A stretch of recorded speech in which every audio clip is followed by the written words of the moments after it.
Je suis très content. Je trouve la joie à toi. Je t'aime beaucoup, je t'aime. Je suis un fort de toi. Je suis très content.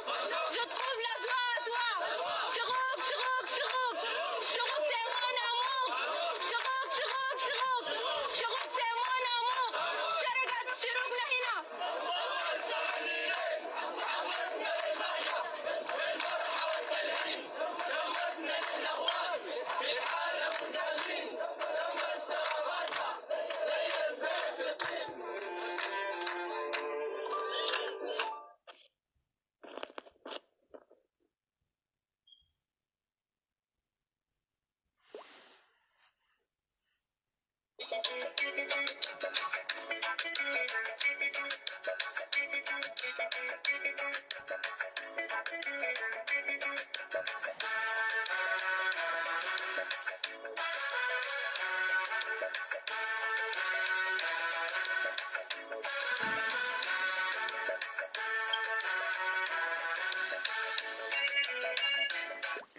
Ali Ahmed Sismo, salam alaikum, bonsoir tonton.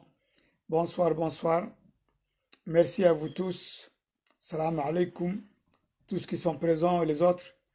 Partagez s'il vous plaît, partagez au maximum, Inch'Allah. Baykon khair, Inch'Allah.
Rendez-tout, salam alaikum tonton, salam alaikum.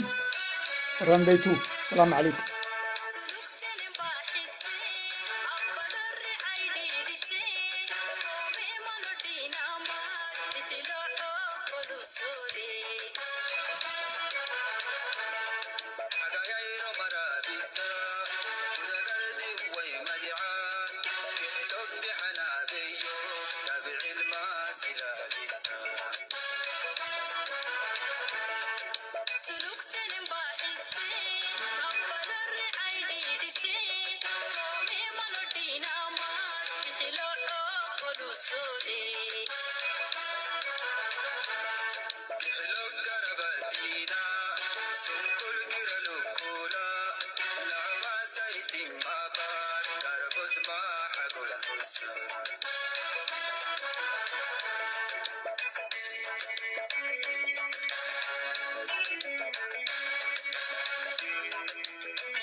Bismillah ar-Rahman ar-Rahim, mes chers compatriotes, frères et sœurs de Djibouti, Je vous adresse ce message depuis Londres. Aujourd'hui, nous sommes le jeudi 21 novembre 2019. Avant de commencer ce message, tout particulièrement, je voudrais envoyer mes vœux les plus sincères et surtout les plus peineux, c'est de la peine, concernant l'inondation qui a toujours meurtri la ville de Djibouti et ses environs. C'est malheureux, c'est triste de constater, une fois de plus, que depuis 42 ans, ce régime a été incapable de pouvoir faire des gouttières, de pouvoir éventuellement faire un réseau routier digne d'une capitale. C'est tout à fait normal puisque ce régime n'est pas un régime qui a été mis en place pour le peuple, mais c'est un régime qui réunit pratiquement toute une équipe de mafiosi, de criminels, de tous bords, qu'ils soient des Somaliens, Afar, Issa, Gadaboursi ou autres, arabes, de tous bords. En fin de compte, malheureusement, le constat, il est là. Djibouti, c'est une république bananière qui a été créée de toutes pièces par l'ancien colon, qui actuellement aujourd'hui, à l'heure où je vous parle, donne ses directives, et tout à fait, apparemment, se comporte d'une manière comme si effectivement tout était à merveille, qu'il n'y avait rien à voir, et que Djibouti est un État stable, est un État démocratique, un État paisible, quand on compare à tout ce qui nous entoure au niveau voisin. Et apparemment, l'ancien colon qui a mis en place, si on peut dire, cette équipe de mafieux au pouvoir, mais ne se gêne pas. Et pratiquement, si on peut dire, les protège aussi, d'une manière ou d'une autre, au détriment du peuple, au détriment de l'humanité. Et malheureusement, le constat, il est là. Et ce qui est triste aussi, c'est de voir que depuis 42 ans, ce régime piétine les droits de l'homme sans vraiment prendre des gants et sans que personne ne puisse s'inquiéter de tous les dégâts qu'il cause. Et ceux qui souffrent depuis ces 42 ans, c'est le peuple de Djibouti. C'est le peuple de Djibouti tout seul. Et pourquoi? Tout simplement, c'est que le peuple de Djibouti est désarmé. Qui a désarmé le peuple de Djibouti? La France. C'est la France qui a désarmé le peuple de Djibouti, puisque si le peuple de Djibouti était aussi armé que ceux de l'Éthiopie, de l'Érythrée ou de la Somalie, je pense que ce régime n'aurait pas fait long feu. Mais comme nous avons suivi les directives et surtout ce qui a été construit par l'État français, on était censé de suivre ces lois. Et effectivement, c'est là où effectivement le bas blesse, parce que à partir du moment où la France a mis en place une équipe de mafieux, une équipe qui n'est pas originaire du pays, parce que comme vous le savez, Hassan Gouled, il est venu de la Somaliland, Ismaël Omar Guelleh, celui qui actuellement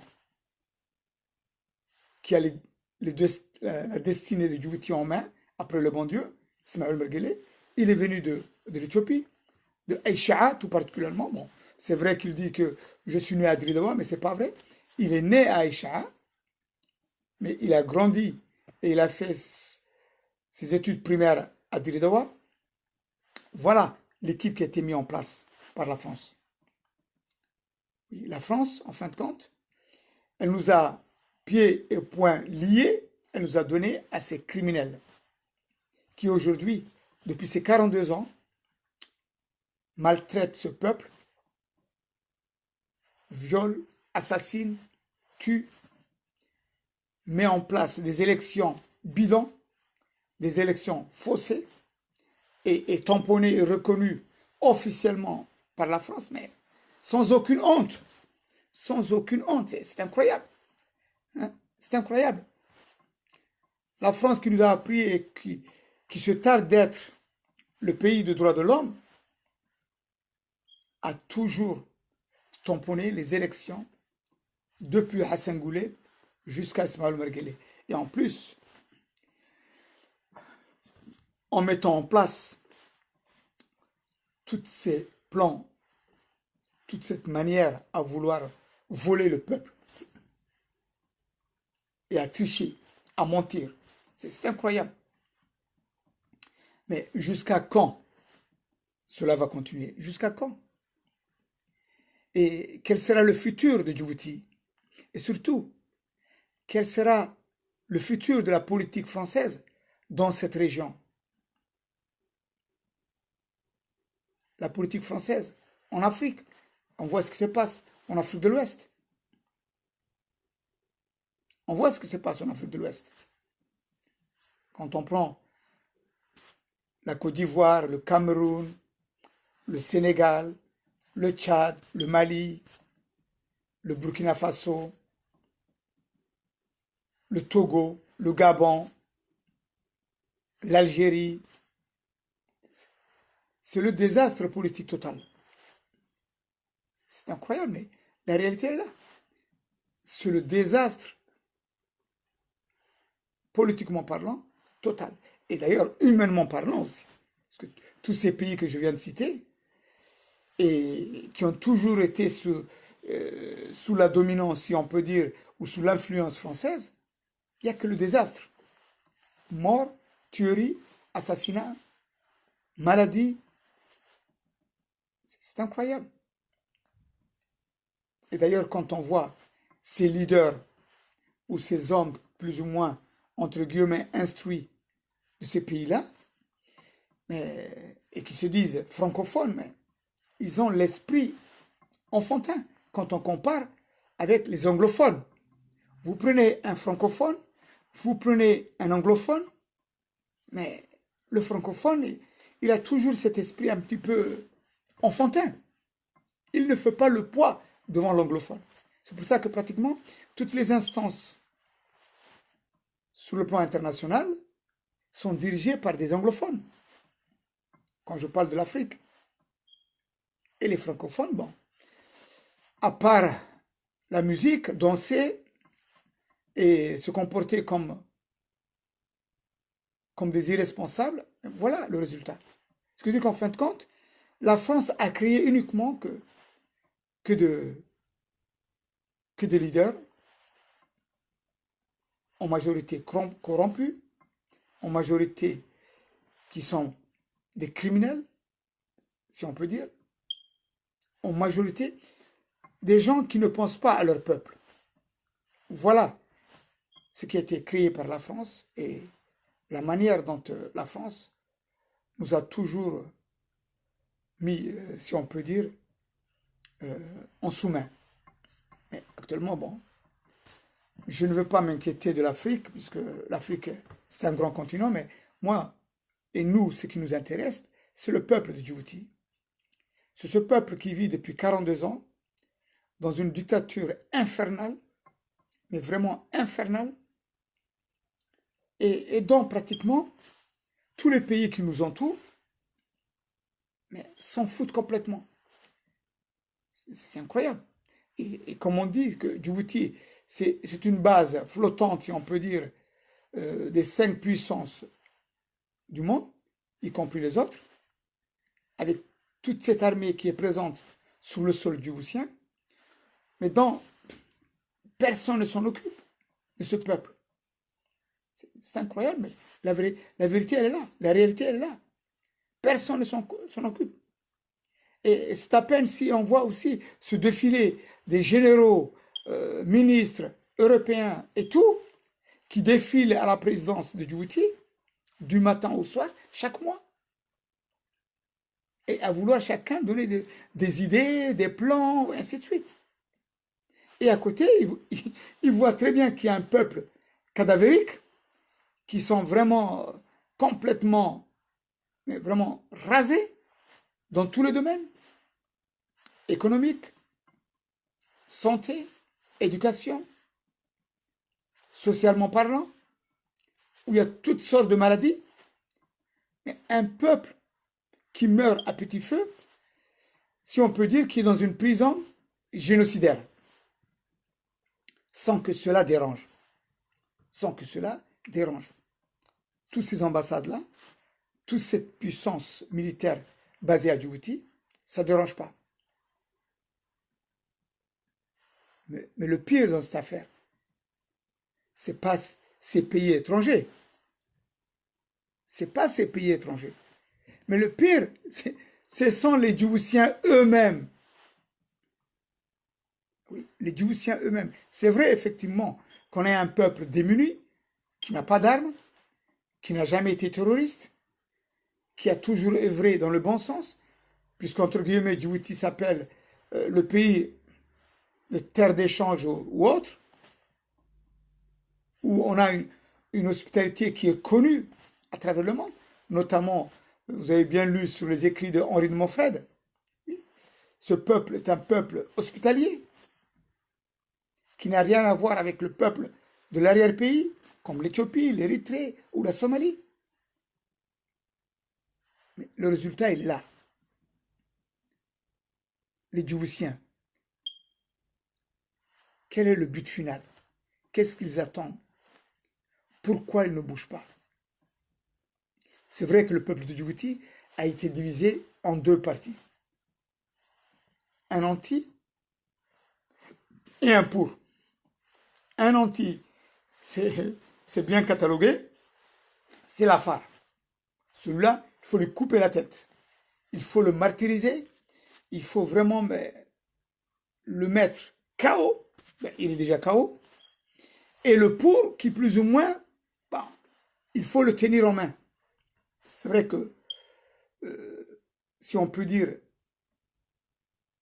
le coup de barre n'a pas été aussi fatal que ce qui a été donné sur la tête de l'Afar, mais le Somalien non plus, lui aussi, il est tenu en main sur un chantage du gouvernement qui lui explique que je suis là pour la cause somalienne Issa.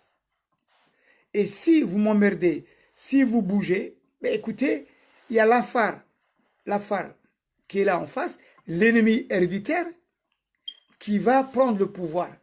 Alors, de gré ou de force, acceptez mes directives et acceptez mes lois. Et celui qui n'est pas content, je l'assomme, je le liquide. C'est ce qui se passe. Bon, la liquidation physique ou autre, ou si on peut dire économique ou autre, n'est pas aussi voyante, si on peut dire, que l'Afar, mais elle est là. Ces deux peuples ont été divisés, ont été mis l'un contre l'autre, puisqu'en fin de compte, l'ancien colon disait que pour régner, il faut diviser. Effectivement, bon, à Saint-Goulet, Ismaël Merguele, ils ne font que suivre ce que la France leur a donné comme conseil, comme école, et malheureusement, il est là. Mais moi, ce que je voulais vous dire, chers compatriotes, frères et sœurs, j'ai vécu en live la destruction de l'État somalien. J'ai vécu, si on peut dire, en live aussi, la destruction du régime de Mengistu Haile Mariam. J'ai vu la montée de tous les fronts qui ont pris le pouvoir, notamment en Érythrée et en Éthiopie. En Érythrée, Isaias Afwerki, le président actuel, le Eritrean Liberation Front, et au niveau de l'Éthiopie, le TPLF, qui est devenu par la suite l'IPRDF, et aujourd'hui qui est le IPP, si on peut dire. Bon, j'ai vu tout cela. Et j'ai vécu en live. Et ce que je vois aujourd'hui, ce que je constate aujourd'hui, c'est que aujourd'hui, à Djibouti, on est vraiment, si on peut dire, au bord du ravin. Oui, au bord du ravin. Et malheureusement, malheureusement, j'ai bien peur que très prochainement, on soit englouti dans ce ravin. Je vous le dis. Je vous le dis. Et dans tous mes lives, je vous ai expliqué en long et en large. Et je ne vais pas m'arrêter, je ne vais pas baisser les bras tant que je n'ai pas réussi à vous faire comprendre que l'heure est grave. La situation, elle est grave. Et que le peuple de Djibouti doit s'unir. Il n'est plus actuellement pour un temps entre Afar et contre Issa, ou Issa contre Afar, Somalie. Mais il faut qu'il y ait une unité. S'il n'y a pas d'unité, le pays va partir en miettes. Je vous le dis. Le pays va partir en miettes. Et il y aura un génocide qui est inimaginable pour ceux qui sont à l'intérieur. Vous ne pouvez pas imaginer. Mais moi, j'ai vécu ce qui s'est passé en Somalie, comme je vous ai dit, en Éthiopie et tout. Et j'ai suivi sur le plan international tous ces pays qui ont été détruits par un génocide politique ou autre. Et à côté, j'ai vécu aussi le génocide qui s'est mis en place au niveau de la Somalie. Vous voyez ce qui se passe comme génocide au niveau du Yémen. Vous avez vu ce qui se passe au niveau de la Libye. Mais que différencie Djibouti? Un petit caillou de 23 000 km². Rien. Rien. Est-ce que le peuple de Djibouti est meilleur, si on peut dire, plus intelligent que les Somaliens, les Éthiopiens, les Yéménites ou autres? Non. Je me demande même si on n'est pas, mais vraiment, inférieur sur un contexte éducatif, totalement, sur un contexte de maturité politique, sociale et internationale. Parce que le peuple de Djibouti, pratiquement, ceux qui sont mûrs, ceux qui comprennent la réalité et les forces sur place ou internationales ou autres, qui manigancent tous ces mesquineries ou autres, ceux qui savent et qui comprennent cette politique du XXIe siècle, je ne peux même pas dire que nous sommes à 1%. Nous ne sommes même pas à 1%. Wallah. Même pas à 1%. C'est pour vous dire qu'en fin de compte, on est un peuple à qui on n'a jamais voulu qu'il soit instruit, qu'il puisse être ouvert au monde extérieur. Non, c'est un peuple qui a toujours vécu au temps de la France et depuis ces 42 ans, en autarcie. C'est-à-dire qu'on les a fermés de tous les côtés. Sur le plan, si on peut dire, au niveau mentalité, au niveau visuel, tout. Pas de télé, pas de journaux, pas d'informations. Une histoire qui a été complètement chambourdée, rasée, manipulée. On a détruit ce peuple pour qu'il ne puisse pas avoir une idée sur l'extérieur. Ce qui veut dire qu'en fin de compte, aujourd'hui, ce qu'on constate, effectivement, cette manière à ne pas bouger et de voir les choses, la réalité. Parce que ce que je vous dis actuellement, tous les Djiboutiens sont conscients. Ils le savent, ils ont peur. Mais la peur est tellement grande qu'en fin de compte, ils se disent, ah non, c'est pas à moi, je vais pas y passer, je vais vivre. C'est l'autre là, le voisin là, celui qui va y passer, celui qui va rentrer dans le trou. Moi non. C'est à peu près le même réflexe que l'autruche. Vous avez vu l'autruche? Quand elle voit le danger, elle court, elle creuse un petit trou, elle met la tête dedans, en pensant que le lion ou le loup, je sais pas, le danger, il va passer à côté. Parce qu'elle, en rentrant dans ce petit trou, c'est ça qu'elle voit, elle dit non, Il n'y a pas de danger, il n'y a rien. Voilà aujourd'hui comment réfléchit le Djiboutien ou la Djiboutienne.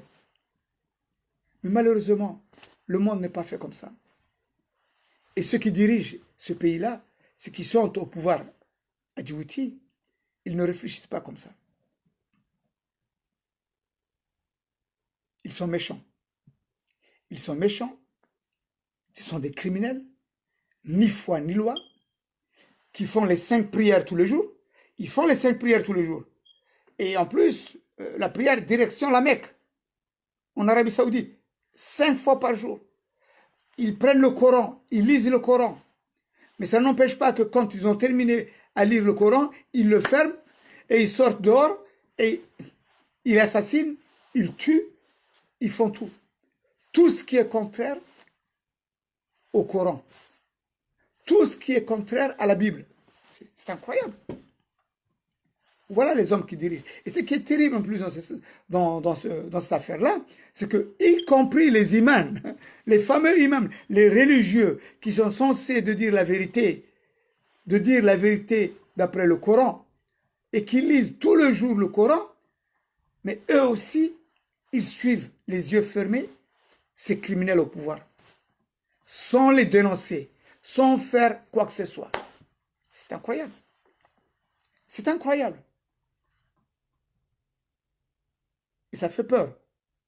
Mais oui, ça fait peur parce que quand tu vois que celui qui était censé te dire la vérité, hein, celui qui était censé t'apprendre la bonne parole, mais il t'ignore. Et lui, ce qu'il regarde, c'est qu'est-ce qu'il a dans sa poche, et surtout, de pouvoir avoir les facilités de ce monde, comme la voiture, le salaire, la maison, la belle femme, ainsi de suite.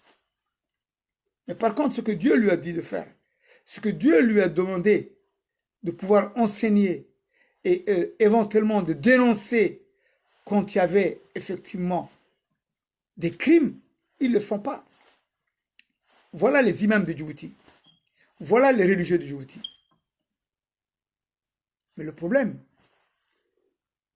il est grave, très grave.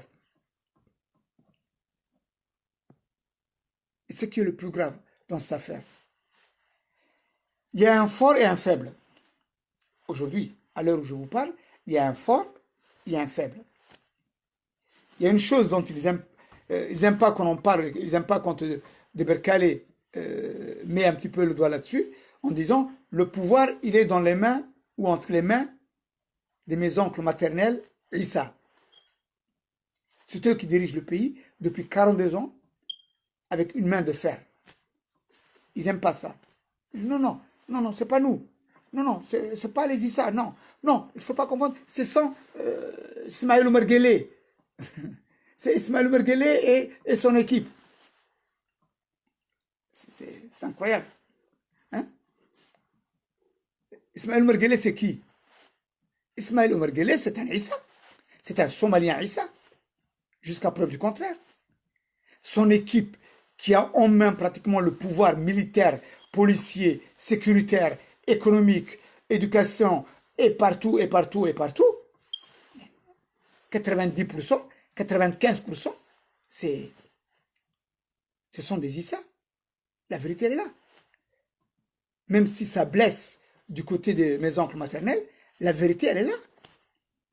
Mais là où le bas blesse, là où effectivement il y a une folie dans cette affaire-là, qui n'est pas logique, c'est que quand le Issa, mon oncle maternel, quand il voit ce qu'il fait, son cousin, son frère Issa, tout le malheur qu'il cause à ses frères Afar ou autres, en ayant une main de fer sur tous les actes qu'il commet, et qu'il ne dit rien, et qu'il y a le silence absolu, silence radio total. Attends, c'est grave. C'est grave, parce que on peut comprendre 1, 2, 3, 4. Mais pratiquement 99%, un silence radio total, c'est grave. Et un exemple typique vient de se faire à l'instant, il y a à peu près 2 semaines. Il y avait deux jeunes hommes qui ont été arrêtés. Un Yonis, journaliste, entre parenthèses, qui a été maltraité, qui a été vraiment fait, mais vraiment, qui a vu toutes les couleurs, Yonis, d'après ses paroles, d'après ses dires, entre guillemets, qui est un maltraité, un membre du MRD. Est-ce que vous avez vu Yonis avec un certificat médical? Est-ce que vous avez vu sur le corps de Yonis, est-ce que vous avez vu des tortures? Est-ce que Yonis a été présenté à un médecin? Jamais. Jamais. J'ai bien vu la maman qui pleurait sur Facebook. Non, mon fils a été torturé, mon fils a été fait ceci, mon fils, on lui a fait tel mal. Je demande au président, je demande à l'État de Djibouti de sauver mon fils qui est en danger. Et c'est la deuxième fois. La première fois, on ne savait pas où il était. On l'a emmené à Hol Hol, on l'a emmené de l'autre côté.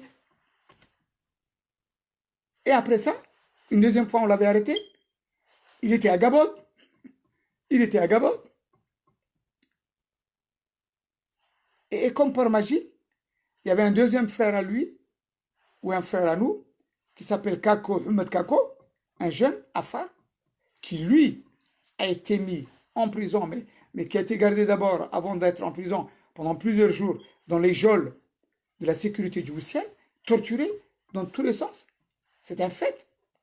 Et que lui, jusqu'à présent, il n'est pas sorti. Et ce qui est terrible, c'est que les Afars, du côté d'Arhiba ou ailleurs, quand Yonis et Kako étaient en prison, ils sortaient, ils disaient Kako, Yonis, libérez-les, libérez-les. Qu'est-ce qui s'est passé? On a libéré Yonis et Kako, il est resté. Et une fois que Yonis a été libéré, on n'entend plus parler. C'est fini. Les Somaliens, les Issa du Djibouti, ils n'ont rien à foutre. À part les quelques jeunes qui sortent à Bruxelles ou, je sais pas, à droite à gauche. Non, mais attendez, je vous ai dit, ce cinéma-là, ça ne marche pas avec des Berkale. Il peut marcher à Arhiba, il peut marcher à Djibouti, à Belbela ou ailleurs, mais ce cinéma-là, Sultan Abdallah de Berkale, vous ne pouvez pas l'endormir avec ça. Et je vous demande toutes les preuves. Yonis qui m'écoute, qui est en face du MRD, montre-moi les preuves sur ton corps que tu as été torturé. Montre-nous que tu as un certificat médical qu'un médecin légiste ou un médecin sur place t'a donné. Niet, tu ne le feras jamais et tu ne l'as pas. Parce que tu n'as jamais été torturé. Tu n'as jamais été torturé et tout ce cinéma-là, c'est un cinéma de toutes pièces. Et d'ailleurs, la preuve, elle est là. Puisque s'il n'y avait pas ce cinéma-là, s'il y avait une torture, si effectivement il y a eu un acte de torture, s'il y avait un acte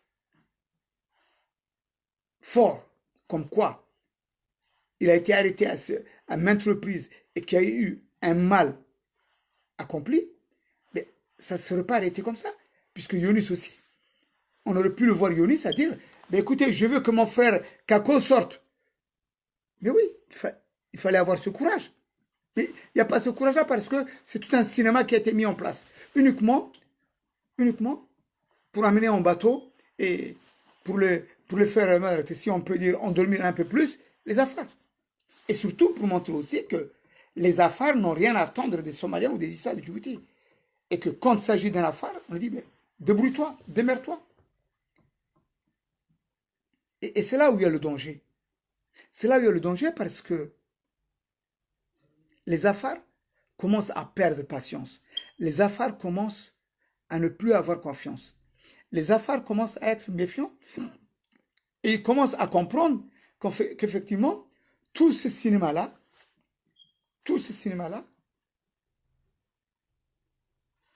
est dirigé uniquement sur cette population-là. Et que le reste, c'est uniquement un tambour. Comme disait en somalien, il y a un proverbe somalien qui dit قوض مغشي وحنا هو قبن. قوض مغشي وحنا هو قبن. Donc en fin de compte, fais du tam-tam au maximum, mais laisse pisser. Voilà où on est aujourd'hui. C'est pour ça où je vous dis, là où effectivement je veux en arriver, c'est pour vous dire que le danger, il est là. La cassure, elle est en train de se mettre en place. Ça a été fait depuis des années, c'est vrai, mais elle est en train de prendre une autre dimension, et qui est vraiment un danger pour le peuple de Djibouti et pour la République de Djibouti. Et effectivement, ce qui me fait le plus peur, c'est ce silence total et cette combinaison, si on peut dire, avec une complicité tacite depuis toujours entre Ismaël Omar Guelleh et sa clique de mafieux et ce peuple Somali Issa. Oui. Et qui ne regarde pas et qui ne s'intéresse pas à leurs frères et sœurs Afar. La réalité, elle est là. C'est vrai qu'au niveau Afar aussi, on a un problème où effectivement, il n'y a pas cette union entre Afar et qu'effectivement, nous-mêmes, on est gangrénés par les traîtres mafieux, criminels de tous bords, qu'ils soient soi-disant politiciens, dans l'administration, ou qu'on ait des notables pourris mais vraiment corrompus jusqu'à l'os, de père en fils, parce qu'en fin de compte, jusqu'à présent, tous les notables Afar qu'on a vus, mais il n'y a pas eu de révolte, quoi que ce soit. Même au plus pire du temps, Allah yarham le sultan Tadjoura, au plus pire du temps, quand il y avait les massacres Afar, à Tadjoura, Obok, Dikil ou autre, mais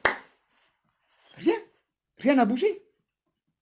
J'ai jamais vu le sultan de Tadjoura dire, mais écoute, moi, je ne vais pas rester ici, je dénonce le sultan de Gobat. Pareil. Mais ils sont toujours là. Ils n'ont jamais bougé. Ils n'ont jamais dénoncé officiellement, sur le plan international, sur le plan régional, niet. On a ce problème-là. Oui, c'est vrai qu'effectivement, il faut qu'on se dise la vérité, même en tant qu'Afar. Et c'est vrai dans ce cas-là aussi, c'est que si nous-mêmes, on n'arrive pas à prendre une décision contre les traîtres qui sont au sein de notre famille, mais comment voulez-vous que les autres nous respectent? Comment voulez-vous? Puisque les traîtres sont parmi nous, ils mangent avec nous, on va en voiture avec eux, on dort avec eux, on se marie entre eux, et nous, sans que cela ne soit dénoncé. Bon, c'est vrai qu'on a quelques amis qui effectivement dénoncent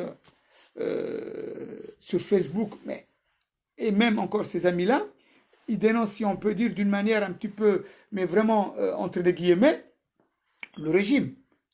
Mais j'ai jamais vu un soi-disant politicien ou opposant ou autre dénoncer les notables Afar, qui sont aussi, si on peut dire, complices avec Ismaël Omar Guelleh. J'ai jamais vu. J'ai jamais vu. J'ai jamais vu un Afar de Djibouti dénoncer toutes les combines qui se font au niveau des notables avec ce régime en place.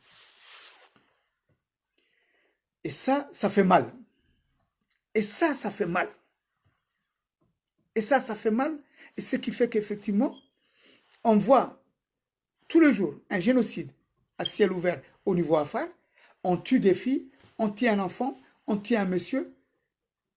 Et cela ne dérange pas. C'est-à-dire qu'un mort chez les Afars, 2, 3 morts chez les Afars, c'est comme s'il y avait une mouche qui a été écrasée. C'est tout. C'est à peine si on entend.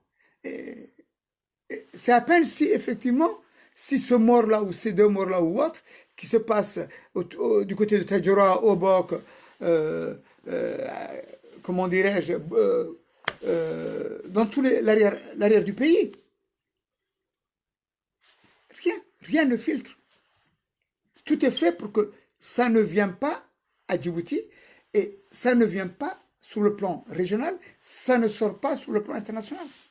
Mais par contre, les agents, tous les agents qui travaillent pour le service secret ou autre, européens ou autres, éthiopiens, érythréens, ils le savent.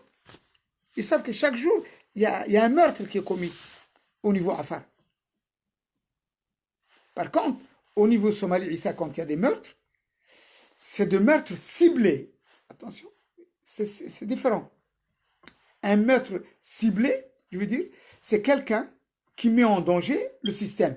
Il peut être Issa, il peut être Gadaboursi, il peut être Isaac. Mais quand on tue un Issa, un Somalien Issa, c'est un jeune homme ou une jeune femme qui met en danger le système. Et c'est là qu'effectivement on le tue, on l'assassine, c'est pour envoyer un message à sa famille politique ou à sa famille tribale. Pour lui dire, attention, voilà ce que nous faisons à ceux qui nous dérangent. On le tue. Et c'est pour ça que les quelques tueries qui sont passées ces dernières années au niveau somalien et ça, ce sont des personnes qui effectivement gênaient le système. Et on les a massacrés. Mais par contre, au niveau Afar, c'est pas pareil. Au niveau Afar, on peut tuer un chamelier, on peut tuer une bédouine, on peut tuer un enfant, on peut tuer 2-3 gars, juste uniquement pour mettre la pression, pour dire attention, attention. Le Issa, il est là, il ne dort pas, et il fait mal. Et des fois même, ça peut être une vengeance qui vient du côté de l'Éthiopie, en disant, bon, en Éthiopie, il y a eu des morts, bon, maintenant, on va tuer quelques-uns, mais au hasard. C'est la loterie chez les Afars. Les Afars qui sont tués à Djibouti, ce n'est pas des Afars ciblés, c'est une tuerie genre loterie. On les prend par tête. Par tête. C'est comme ça que ça se passe. Par contre, il y a un qui a été ciblé, c'est Kako. Kako, il a été ciblé, comment il s'appelle, Mohamed Jabha, il a été ciblé parce que ils ont été piégés et c'était un plan qui a été mis en place par le système lui-même, par le service de sécurité djiboutien, ou éventuellement extérieur ou autre, où on a voulu faire croire à ces gens-là qu'effectivement on va les aider, on va faire quelque chose, on va faire un coup d'État, et tout ça, c'était préparé d'avance. Et dans cette manière-là, en fin de compte, on a choisi ce jeune homme-là, qui plus ou moins, lui, il avait déjà reçu une balle dans le ventre, et c'est son temps un petit peu assez, si on peut dire, activiste contre ce régime-là, puisqu'il en voulait, puisqu'il a failli perdre sa vie, étant donné qu'il a reçu une balle dans le ventre. Et dans ce contexte-là, si on peut dire, mentalement, il était déjà prêt à être utilisé. C'est dans ce but-là. Il était prêt à être utilisé. Et quand on voulait l'utiliser, on n'a pas envoyé un Somalien, on n'a pas envoyé un Issa, on envoie un Afar. Et c'est toujours le même scénario et les mêmes quiproquos qu'on envoie et quand on fait montrer à ces jeunes-là, on dit écoute, voilà, il y a un plan qui se met en place, on va s'occuper de ce régime-là, et c'est bon, tout est nickel, voilà. Et c'est là où je vous dis, il a été ciblé, comme Mohamed Jabha a été ciblé, et qu'à la fin, on l'a assassiné. Kako, effectivement, il a été ciblé, parce que pour éventuellement le prendre, il fallait un petit peu le pousser à l'extérieur. Quitte à même lui dire, écoute, même le piège, il pouvait être de cette façon-là. On pouvait l'envoyer en Érythrée, non pas dans un but à vouloir l'aider à faire quoi que ce soit ou autre, mais uniquement pour le piéger, c'est tout.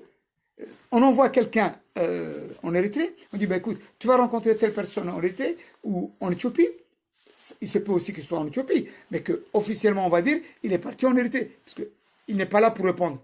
Et on ne va pas se mettre à sa place pour dire qu'il est parti en Érythrée. Non, mais c'est un exemple que je prends. Il pouvait partir en Éthiopie ou en Érythrée. Mais ça, là où, plus ou moins moi, selon mon analyse et les informations que je reçois, il a été envoyé en Éthiopie. Et c'est le service de sécurité djiboutien qui fait passer le message en disant il était en Érythrée pour d'autres buts. Le scénario, il est là. Et quand il est parti en Éthiopie, il a bien vu une personne ou des personnes, ou même il se peut que quand il est parti en Éthiopie, puisque apparemment il pouvait être payé, tous les frais devaient être payés. Si je vois un petit peu le scénario, comment on peut le piéger. Et à ce moment-là, il va en Éthiopie, et pendant une semaine, 10 jours, je ne sais pas, un mois, si on peut dire, ou même 2 mois, aux frais de la princesse du SDS, ben, en fin de compte, il n'y a rien. Il voit qu'effectivement, il n'y a personne, il n'y a rien, ou peut-être qu'il s'en aperçoit qu'effectivement, tout ce qu'on lui a raconté, c'était du bobard. Et qu'il n'y avait pas vraiment quelque chose de concret. Et peut-être que lui aussi, il pouvait comprendre et voir qu'effectivement, sur le terrain, il n'y a rien. Il n'y a pas de fruits, il n'y a rien. Et il est rentré. Et c'est là, effectivement, on l'attendait. Et c'est là où on l'attendait, puisque en fin de compte, il fallait qu'il rentre. Et oui, et il est rentré. Et c'est là où, quand il rentrait, on l'attendait déjà. Et on le coince. Et on l'embarque.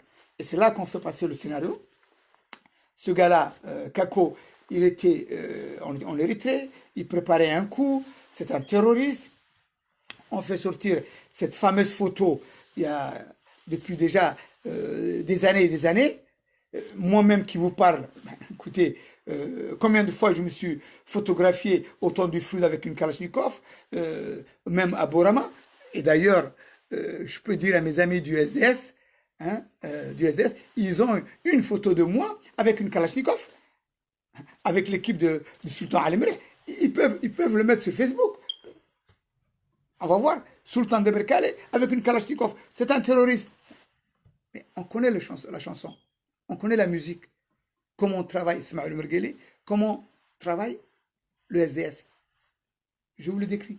Et dans ce contexte-là, le but final qu'on cherche, c'était une manière, à mon avis, c'était d'abord, au début, il fallait un petit peu monter la tension. Et dans cette tension-là, il y avait une préparation qui était mise en place, puisque comme je vous ai dit, 3 mois avant l'arrestation de Kako, puisque Kako n'était pas à Djibouti, il y avait déjà eu une réunion entre les 5 décideurs qui entourent Ismaël Mergueli et certains proches Afar qui font partie de cette magouille, notamment le ministre de la Défense, Hassan Gallo, notamment le négro Abdelkader Kamil, et 2-3 gars comme Naguib Benda, comme le dit assez bien notre grande sœur Fatia Boukao, et aussi Zakaria de la gendarmerie. Cette équipe-là, en équipe avec les 5 hommes Issa, proches d'Ismaël Mergueli, qui ont la décision en main, on prépare un coup en disant voilà, on a un problème. On a un problème au niveau de l'Éthiopie. Les plans qui ont été mis en place par IOG, puisqu'en fin de compte, on revient un petit peu dans ce scénario-là que Ismaël Mergueli a préparé avec son équipe, c'était effectivement profiter, si on peut dire, d'un désarroi et d'un manque de connaissances politiques et diplomatiques sur le plan régional, en pensant pouvoir saboter, si on peut dire, mettre en porte-à-faux l'actuel Premier ministre, Abiy Ahmed.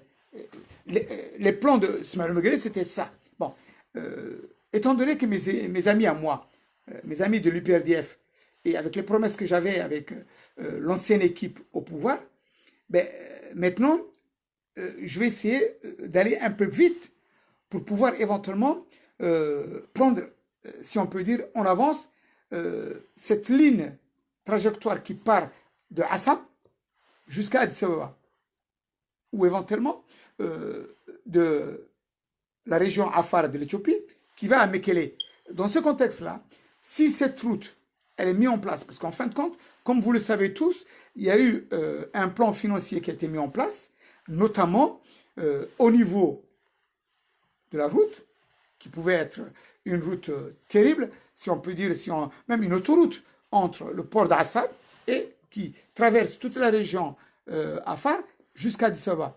Et même quitte à prendre en biais la route du côté de Samara directement sur Mekele. Ça, c'est un point. Et cette partie au niveau de ce financement, il a été acquis par les Saoudiens et par les Émiratis, avec un accord érythréen et éthiopien. suivez bien un petit peu mon analyse. Et dans ce contexte-là, il y avait une autre route qui se mettait en place. C'était celle de Massawa, le port de Massawa. Le port de Massawa, en fin de compte, il était préparé pour tout ce qui était hydrocarbures. Ça, ce sont les informations que j'ai reçues et les analyses que je vous donne. Le port de Massawa, c'était un futur port qui devait se préparer à recevoir pratiquement tout ce qui est hydrocarbures au niveau de l'Érythrée, de l'Éthiopie, et ainsi de suite. Et il y avait à un moment donné aussi un plan qui était prêt à être financé, ou même où on avait mis sur la table à Addis Ababa et à Asmara. C'était ce fameux oléoduc qui vient de la région de l'Ogaden et qui normalement devait passer par du côté de Siti, pour Djibouti, et qui, par la suite, il y a eu un deuxième plan qui a été mis en place, qu'il fallait passer par le territoire Afar, entre guillemets, qui était beaucoup plus sécurisant et beaucoup plus, si on peut dire, à compter dans un futur proche que celui de Siti, qui était pratiquement dans une zone qui n'est pas vraiment fiable d'après les informations que j'ai reçues, que ce soit au niveau éthiopien ou au niveau érythréen ou autre, et même y compris au niveau arabe. Et dans ce contexte-là, c'est-à-dire qu'en fin de compte, passer l'oléoduc, pas plus au niveau de Siti, sur Djibouti, à l'Essebie, non, le port de Djibouti, mais plutôt les Chinois, ils vont faire un oléoduc qui viendra du côté de la région de l'Ogaden, en passant par Harar, en bifurquant, en allant tout droit sur la région de Hawash et en continuant sur direction Assab et Massawa. Voilà en fin de compte le deuxième plan qui était en place. Le plan qui était en place, c'était ça. Et effectivement, l'argent devait être financé par les Saoudiens et les Émiratis. Et c'est là, effectivement, que notre ami, si on peut dire notre ami entre guillemets, Ismaël Omar Guelleh, a perdu le pédale. Il dit, ah non, si effectivement ce plan se met en place, ben, je risque de ne plus gagner ce que j'espérais gagner. Parce qu'en fin de compte, Djibouti, elle m'appartient. Tout ce qui a volé, tout ce qui a triché, c'est sous ma coupe. Et là, je vois que l'Éthiopie, elle est en train de bouger vers l'Érythrée. Et effectivement, ça a déplu totalement Ismaël Omar Guelleh. Et ce qui a encore déplu le plus Ismaël Omar Guelleh, c'était le fait que Abiy ne l'a pas concerté sur la paix avec l'Érythrée. C'était vraiment le coup de massue sur sa tête. Et ça, c'était devant le fait accompli. Et je peux dire, pour le Premier ministre éthiopien, chapeau. Il a reçu un coup, mais vraiment terrible. Parce que si effectivement Abiy devrait parler, ne serait-ce que même pas 5 minutes, ou lui faire passer l'idée comme quoi il va aller faire la paix avec Isaias Afwerki, Ismaël Omar Guelleh était capable de le saboter. Il aurait trouvé pratiquement toutes les possibilités à saboter cette paix. Et il l'aurait fait, quitte à même démarrer une deuxième guerre. Il n'a rien à foutre. Mais il ne fallait pas effectivement lui dire. Et c'est ce qui s'est passé. Et ça, premièrement, ça lui est tombé sur la tête, la paix avec l'Érythrée. Deuxièmement, trouver des financements pour le port de Assab, le port de Massawa, oléoduc, pétrolier et autres, direction Addis Ababa, direction Mekele. Alors là, Ismaël Omar Guelleh, il fallait qu'il fasse passer le plan B. Et le plan B, c'était quoi? C'était faire un soulèvement du côté Issa, de Siti, contre les Afars. Ce qui veut dire qu'en fin de compte, les Afars et les Issa étaient en paix. Aucune guerre. Ils se baladaient, tout le monde mangeait ensemble, se mariaient. C'était la paix totale entre Afar et Issa. Mais il fallait réveiller les démons. Et Ismaël, l'actuel homme fort de Djibouti, sait comment réveiller les démons. Et c'est là qu'il a commencé à financer, à trafiquer et à commencer à faire les assassinats ciblés ou autres. Et effectivement, bon, dans un premier temps, comme vous le savez tous, les Afars ne pouvaient pas faire face puisque c'était une surprise totale. Ils ne s'attendaient pas à ce que leur frère Afar et le frère Issa puissent les attaquer de cette manière-là, sans aucune raison. qu'ils puissent éventuellement prendre les drapeaux, Umlufo, Galmedo, Adaitu ou autres, et les brûler. Parce qu'avant, dans le temps, il y avait juste quelques massacres, quelques tueries, que ce soit sous le chauffeur, que ce soit au niveau des bétails. D'accord. Et ça, ça s'est réglé au coup par coup. Mais là, maintenant, c'était carrément une guerre déclarée. Mais qu'est-ce qui s'est passé? On le sait aujourd'hui. Tout le monde le sait. Et effectivement, Abiy aussi, il a parfaitement compris et il a vu effectivement que cette histoire-là ne pouvait plus durer, ne pouvait plus continuer. Et il fallait prendre une solution assez vite et très vite. Très vite. Et dans ce contexte-là, Abiy, il a opté, si on peut dire, à reprendre le fil de l'histoire, de tout, ce qui veut dire qu'en fin de compte, ce qui a été fait par Ismaël Merguele, et en fin de compte, Ismaël Merguele a envoyé le peuple Issa, si on peut dire vraiment au casse-pipe, il les a envoyés, il les a manipulés, il les a trahis d'une manière, mais vraiment inhumaine.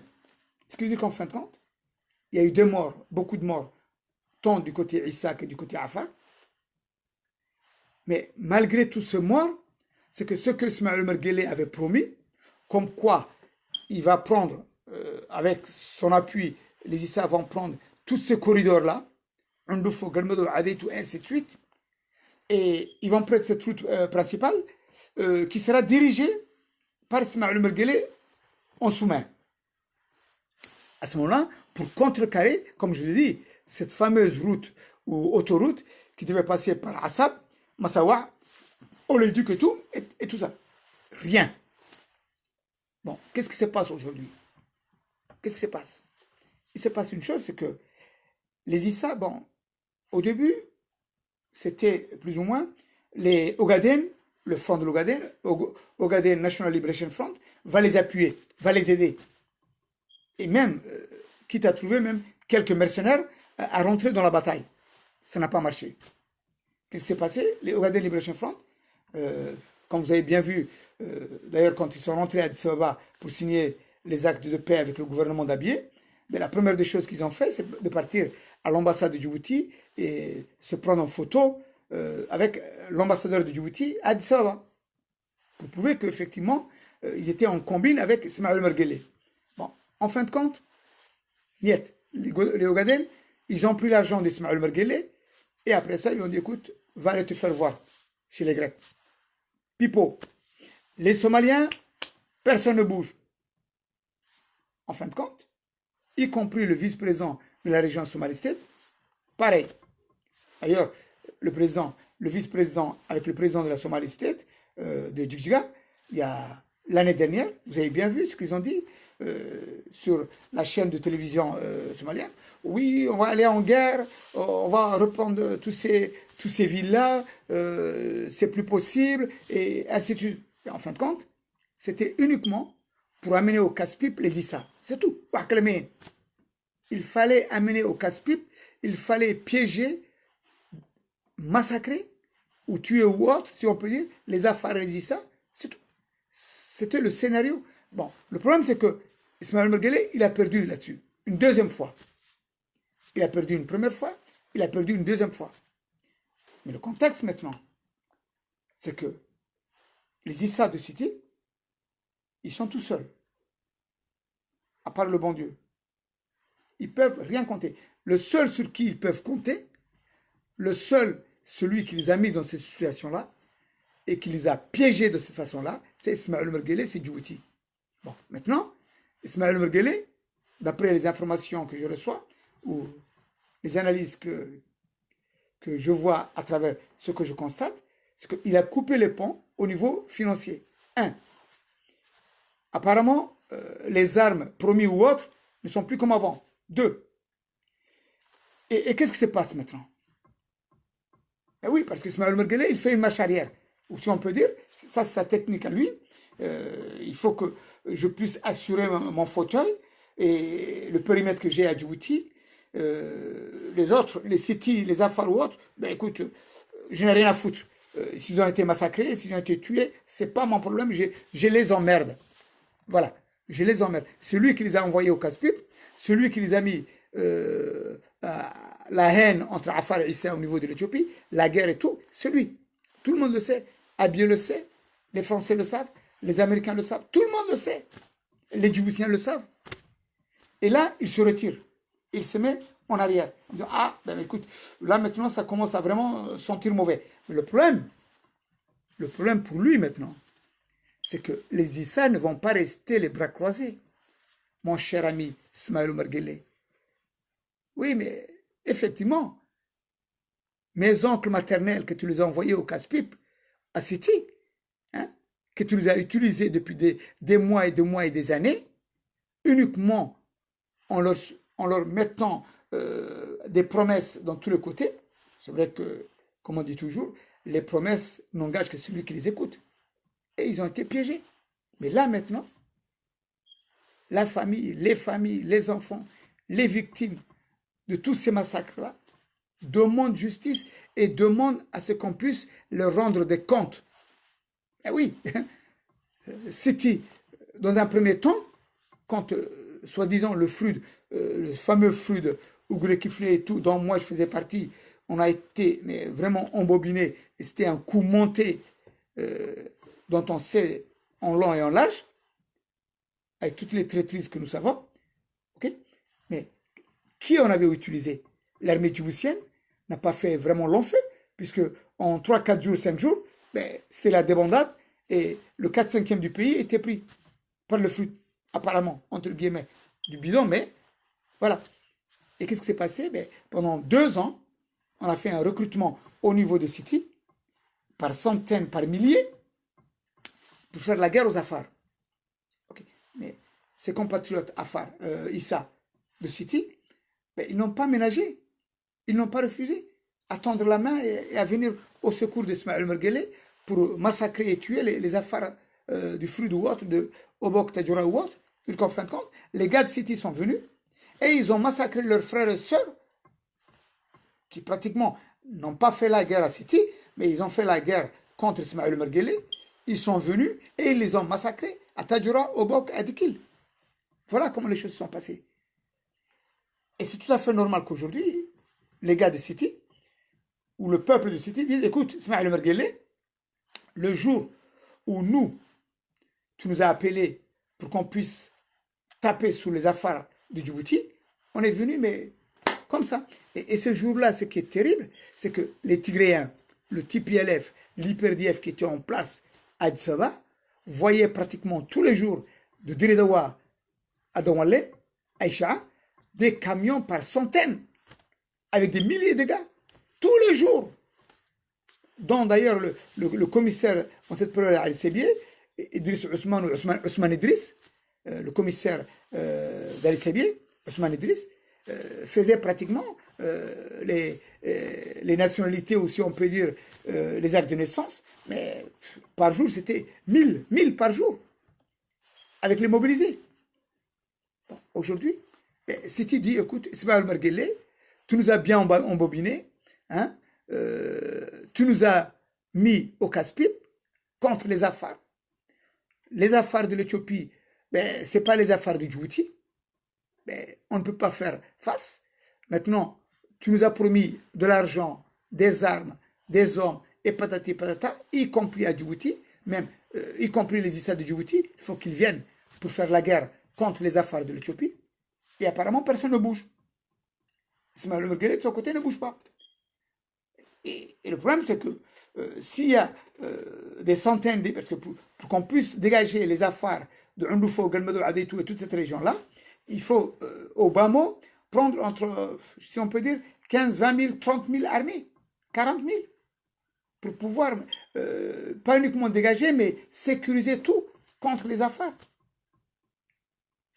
Ismaël Omar Guelleh, est-ce qu'il peut amener 30, 40 000 militaires depuis Djibouti?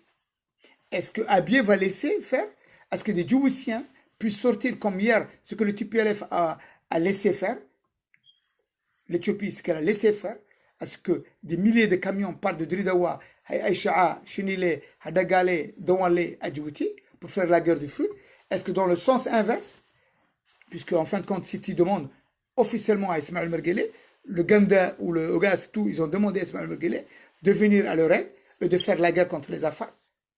Est-ce qu'ils peuvent le faire sans que Abiy ou les Éthiopiens bougent? Non, impossible. Impossible aujourd'hui. Pas ce qui a été fait au niveau éthiopien, mais dans le sens inverse, Djibouti, niet. Impossible. S'ils le font, ben, nous connaissons le résultat. Alors qu'est-ce qui se passe? Mais il se passe une chose. Je vous explique, c'est qu'aujourd'hui, voilà, Ismaël Merguele, il est dans une sacrée merde. Et dans cette merde-là, nous sommes aussi dans la merde. Nous, en tant que Djiboutiens, nous sommes dans la merde parce que, en fin de compte, on va créer une guerre qui n'est pas à notre portée, dont le peuple djibouti n'a pas demandé, ni de près ni de loin, et que cette guerre-là, plus ou moins sur commande, a été faite vers l'Éthiopie. Mais maintenant, cette guerre, elle va revenir vers nous parce que Siti demande des comptes à Ismaël Merguele. Des armes, des hommes, des moyens économiques et tout, pour faire la guerre contre les Afars. Vous avez bien vu, toutes les déclarations vont dans ce sens. Dans ce sens. Est-ce qu'Ismaël Merguele va accepter? Non, puisque d'après les informations que j'ai, il a dit niet, il a fermé tous les contacts, tous les canaux. Il a fermé, il s'est complètement barricadé. C'est pour ça qu'effectivement, il a fait une note de service comme quoi il n'était plus maître à bord et qu'il y avait 5 autres personnes qui avaient la directive qui prenaient le pays en main. Actuellement, le pays, la République du Djibouti, elle est en pilotage automatique. Djibouti n'est pas dans les mains d'Ismaël Merguele aujourd'hui. À l'heure où je vous parle, Ismaël Merguele ne répond plus. C'est exactement le même scénario qui a été fait, effectivement, quand vous vous souvenez un petit peu, quand il avait assassiné l'ex-général Yassine Yabé, à l'Erhama, et qu'il a coupé tous les canaux et qu'il est parti à Paris. Et c'est là que vous allez voir je sais pas, dans les jours qui viennent ou dans le mois qui vient, vous allez voir Ismaël Merguele qui va prendre son avion et qui va aller s'installer à Paris, où il va couper les canaux de pilotage. C'est pour ça qu'en fin de compte, il a mis le pays entre les mains de ces 5 responsables qui l'entourent et qui prennent toutes les décisions du pays. C'est-à-dire qu'en fin de compte, même d'après la Constitution, s'il y a un défaut du président, c'est Madame, comment elle s'appelle, Madame, comment elle s'appelait cette fameuse dame, qui est la présidente de la Cour suprême, et qui, en cas de défaut du président, c'est elle qui prend le pays en main. C'est Madame, bon, bref. Ok? Cette dame-là, elle n'est plus dans le circuit.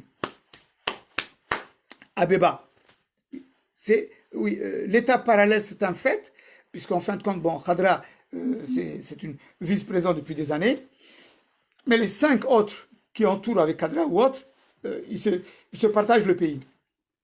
Mais en fin de compte, réellement parlant, quand il y a un défaut du président, c'était Mme Abeba qui devait être la présidente dans les 3 mois à venir pour faire une élection quelconque, bidon ou autre. Mais ce n'est plus le cas. C'est pour ça qu'actuellement, Ismaël Merguele, à l'heure où je vous parle, il est en pilotage automatique. Et il ne répond plus à Siti. Siti, je ne connais pas. Voilà sa réponse. Quand on dit, ah, il y a le gars qui veut te parler, ah, mais je ne suis pas là. Je suis occupé, je suis en réunion. Ah, le Gandé ou autre, ah, non, je ne suis pas là. C'est là, c'est comme ça qu'il travaille aujourd'hui. Et effectivement, les Issa aussi, le Siti, ils ont parfaitement compris. Mais le problème, le danger, il ne s'arrête pas là. C'est que 90% de la police djiboutienne, militaire, gendarmerie ou autre, 90% ils viennent de Siti. 90% ils viennent de Siti. Les enfants qui ont été massacrés, les femmes et enfants qui plus ou moins innocentes à Afar Issa qui ont été tués dans la région de Siti, mais leurs fils, ils ont des armes à Djibouti. Ils sont à Djibouti. Et c'est là où il y a le risque, effectivement. C'est là où il y a le danger. C'est que IOG, il va continuer à faire la sourde oreille, il va couper les canaux, mais rien n'est impossible à ce que la vengeance vienne directement au sein de l'armée. Et oui, puisqu'en fin de compte, 90% des militaires, ils viennent de Siti. Et Siti demande à ce que Ismaël Merguele puisse accéder aux promesses qu'il les a faites. vous allez avoir le territoire Afar, le territoire Ndoufo, Garmedo, Adi, tout ça, vous allez prendre en totalité et vous allez contrôler. L'Éthiopie, si elle a besoin d'un corridor ou autre, il faudrait qu'elle vienne vers nous.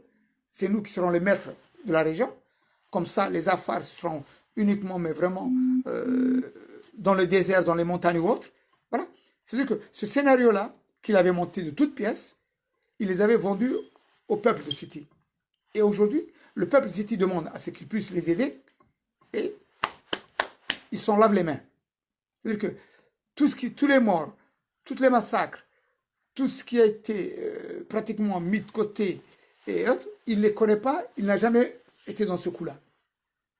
Et c'est là où il y a le danger. Et moi, je vous dis une chose, c'est que Ismaël Merguele, Khadra Abesso et l'équipe qui sont à Djibouti aujourd'hui, ils sont en danger total, je vous dis. Wallahi wa nigu darnaya. Wallahi wa nigu darnaya, je vous le dis. Ismaël Merguele, État parallèle, Khadra Abesso et toute l'équipe, ils sont en danger de mort. Parce que la vengeance, maintenant, elle viendra de l'intérieur. Il a deux choses l'une. Et c'est impossible. Il ne peut pas aider City. Il ne peut pas envoyer des hommes. Ben, les hommes, ce n'est pas 10, 20 bonhommes, 30 bonhommes qui feront une différence. Il faut, je vous ai dit, au minimum 20 à 30 000 à 40 000 hommes pour pouvoir sécuriser et reprendre tous ces bastions-là à Faro, dans la région Afar de l'Éthiopie. Au minimum 40 000. D'où est-ce qu'il va les amener des 40 000? C'est impossible. C'est impossible. Est-ce que les 100 bonhommes, 200 bonhommes, 300 bonhommes qui vont partir de l'armée djiboutienne comme ça, ils pourront faire face à l'armée puissante Afar de l'Éthiopie? Non. Niet.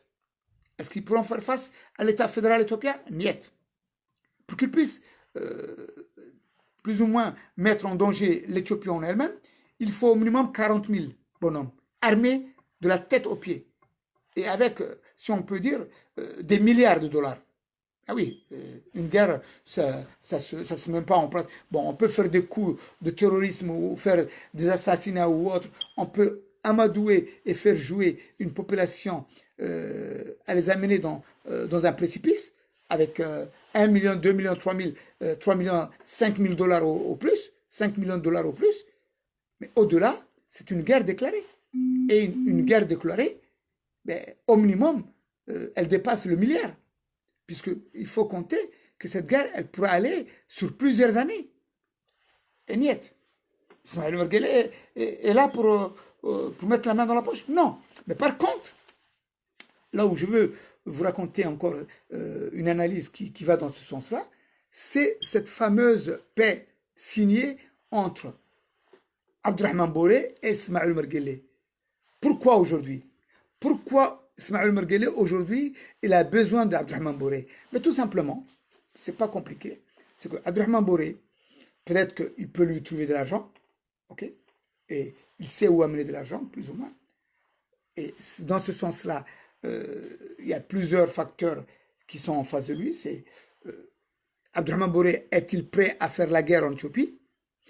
Est-ce que, pour les beaux yeux d'Ismaël Merguele, il va faire la guerre de City contre les Afars de l'Éthiopie? Moi, je ne pense pas.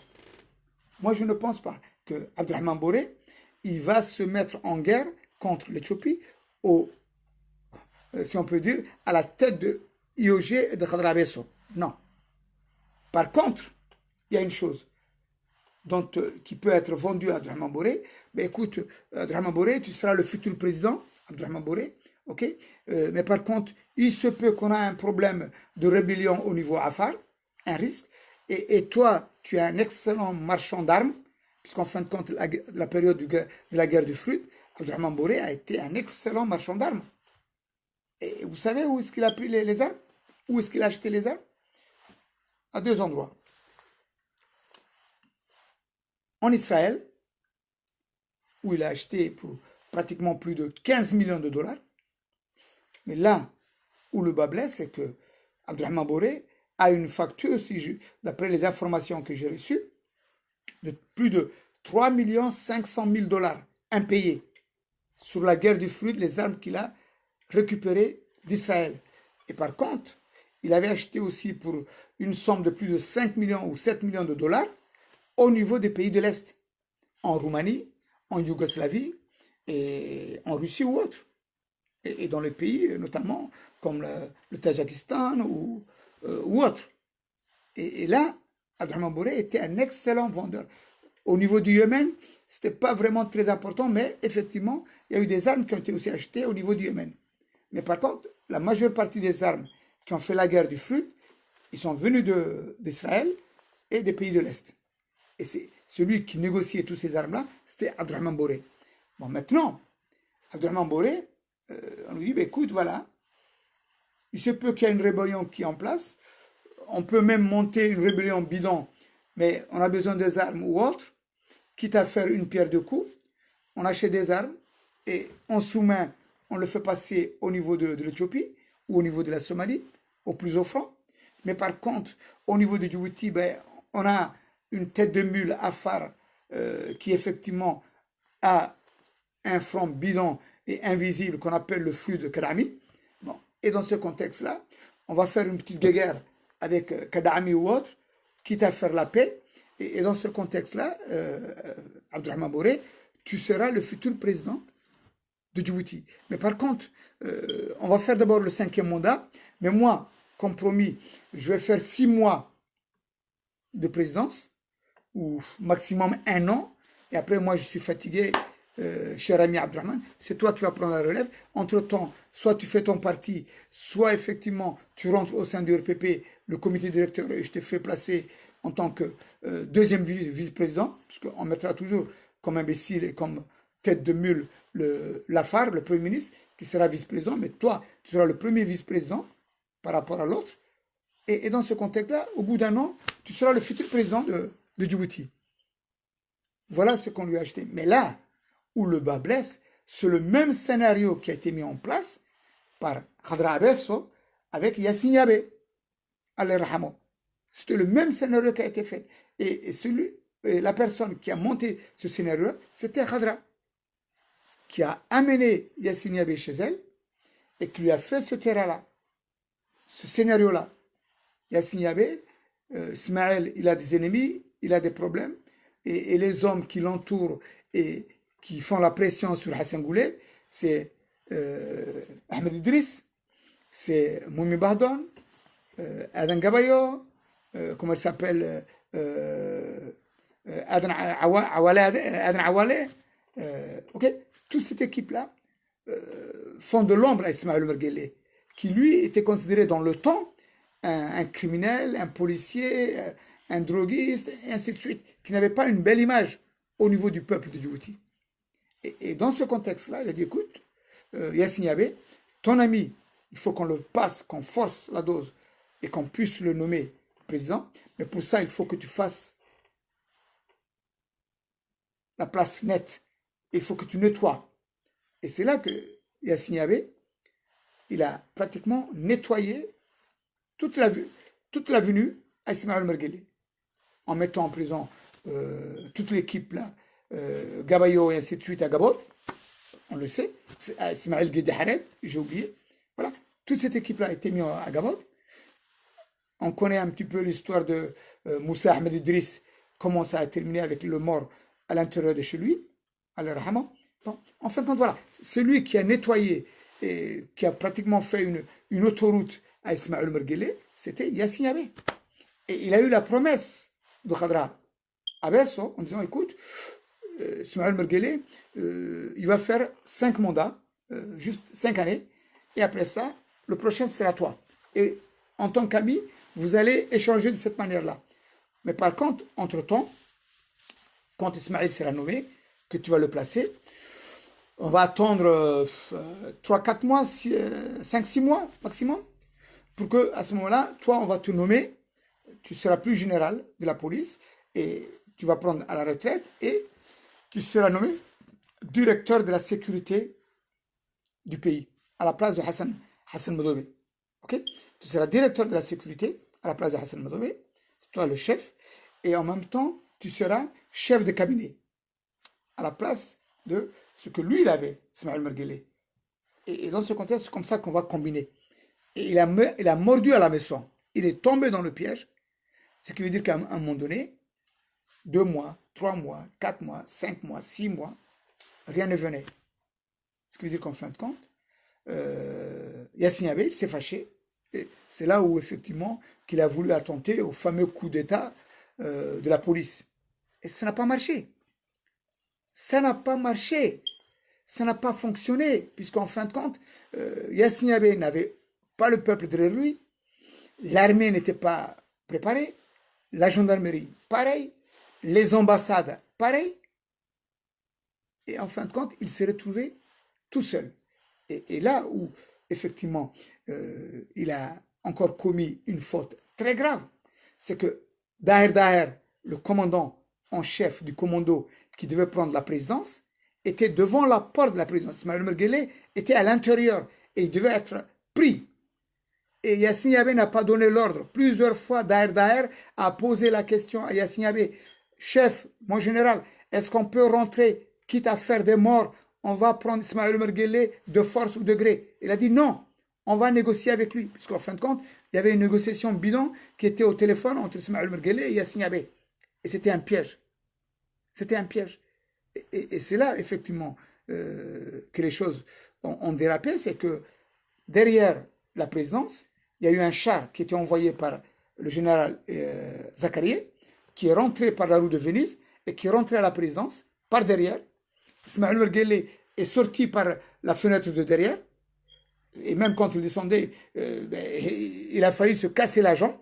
Il est rentré à l'intérieur du char, et c'est le char qui l'a fait qu'il a exfiltré de la présidence. Et il a repris la rue de Venise. Ce qui veut dire qu'en fin de compte, même Yassine Yabe n'a même pas prévu de pouvoir fermer la rue de Venise pour bloquer cette route-là en cas de sortie. C'est-à-dire qu'en fin de compte, Zakaria avec le char, ils ont réussi à amener Ismaël Merguele à l'intérieur du Kochak Osman. Et voilà. Voilà comment il a été trahi et comment les choses se sont passées. Qu'est-ce qui s'est passé après?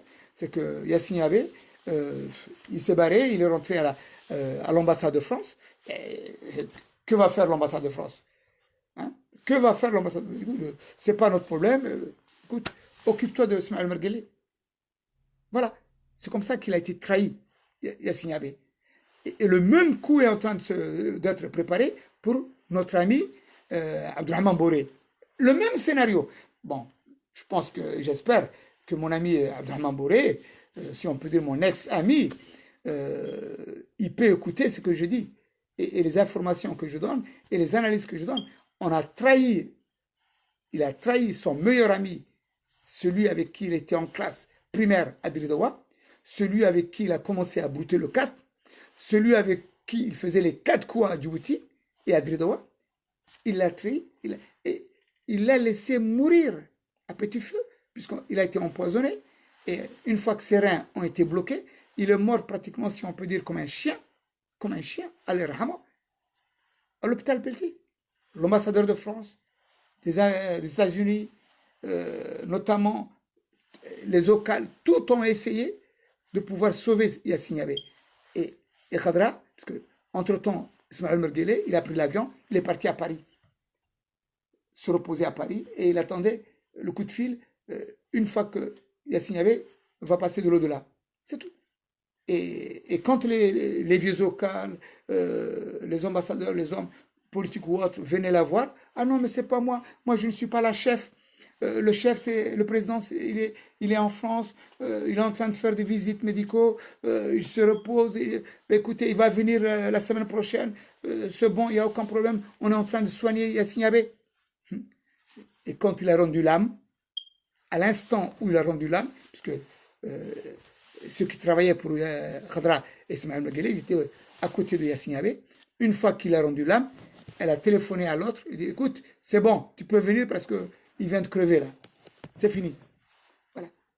Est-ce qu'Abdelrahman Boré, il va croire à cet homme-là, à cette équipe-là? Non. Non. Pratiquement, je ne le conseille pas. Je ne le conseille pas.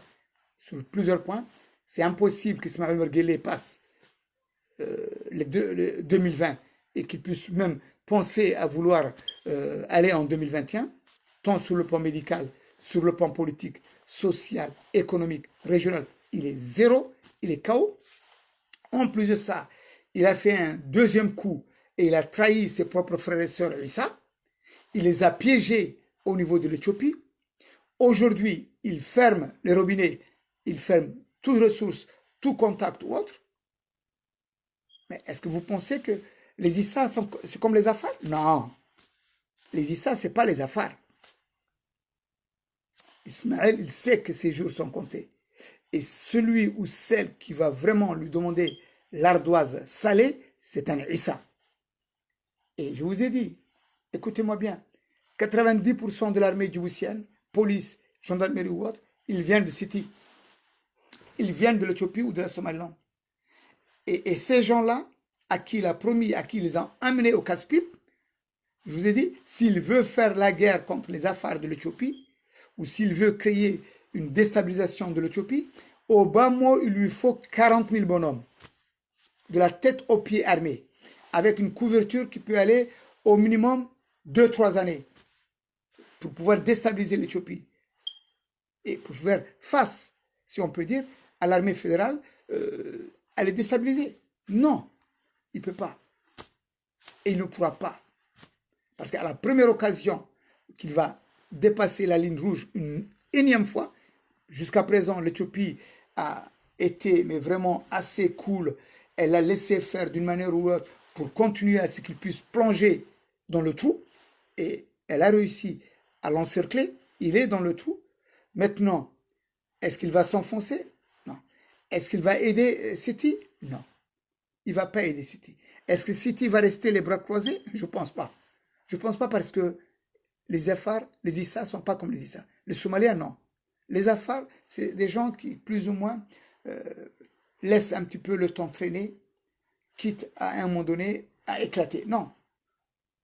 Les Somaliens, Issa, il a fait une promesse. Il y a eu des morts d'hommes. Hier, City est venu à plus de 15-20 000 bonhommes à Djibouti. Ben, c'est assez grave. Hein. Je vous laisse deviner la suite. Hein. Je vous laisse deviner. Il nous a mis dans une merde totale. C'est incroyable. Voilà, mes chers compatriotes, mes chers frères et sœurs. Je vous dis, voilà, écoutez, la situation n'est pas vraiment terrible, mais Sultan de Berkane, il va continuer un petit peu dans ce sens-là. Et voilà, la situation est assez grave. Et les jours de Ismaël Merguele et son régime, l'État parallèle ou autre, c'est fini. On est en danger. On est en danger parce qu'il y aura automatiquement un boomerang qui va se faire. Il va recevoir ce qu'il a sémé en Éthiopie, il va le recevoir sous la tête. Et ça ne va pas se passer comme ça. Parce qu'en fin de compte, celui qui a détruit l'amitié, la fraternité entre le peuple Afar et Issa en Éthiopie, et aujourd'hui, mes oncles maternels qui ont été piégés en Éthiopie n'ont aucun recours de pouvoir uniquement de se venger contre lui. Et la seule vengeance qui peut vraiment un petit peu le autosatisfaire, si on peut dire, c'est de pouvoir le faire quitter le fauteuil. Peut-être que dans cette mesure-là, s'il y a un Afar qui vient, fondamentalement, c'est pratiquement certain, s'il y a un Afar qui vient, peut-être qu'à ce moment-là, il y aura une nouvelle paix qui va se mettre en place. Oui, une nouvelle paix peut se mettre en place parce que l'Afar ne va pas s'immiscer dans les affaires Isso-Afar de l'Éthiopie. Non. Par contre, l'Afar de Djibouti, s'il a plein pouvoir, il pourra aider la fraternité entre Issa et Afar. Et on pourra faire le même au niveau de Djibouti. C'est certain. Mais est-ce que Djibouti va survivre à ça? Est-ce que Djibouti va pouvoir se relever de ça? C'est difficile.